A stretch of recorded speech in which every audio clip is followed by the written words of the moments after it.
få et billede af det hele.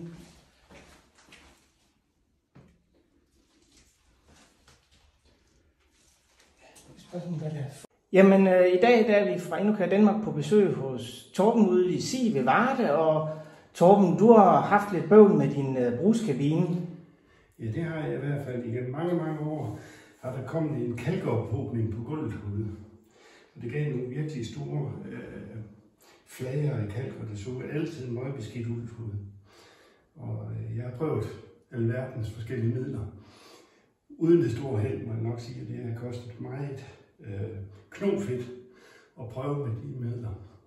Efter at have bøvlet med kalken i mange år uden den store effekt, mødte jeg en god bekendt, som anbefalede mig at prøve den her kalkrens spraygel fra Endokær. Og det må jeg sige, det løste problemet. Det er en super let at påføre sprayflaske, der ligger i en gelcoat på gulvet.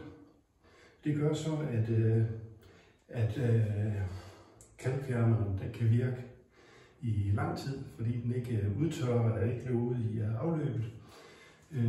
Jeg sprøjtede det på, og lå det sidde i cirka 12 timer. Så er det en lille afvaskning med en grydesvamp, skyllet af. Det har løst problemet. Jeg har også brugt kalkgelen på min glaslåge til brugsnichen. Og der er den helt genial, fordi den i gelform bliver siddende og virker, selvom det er på en lodret flade.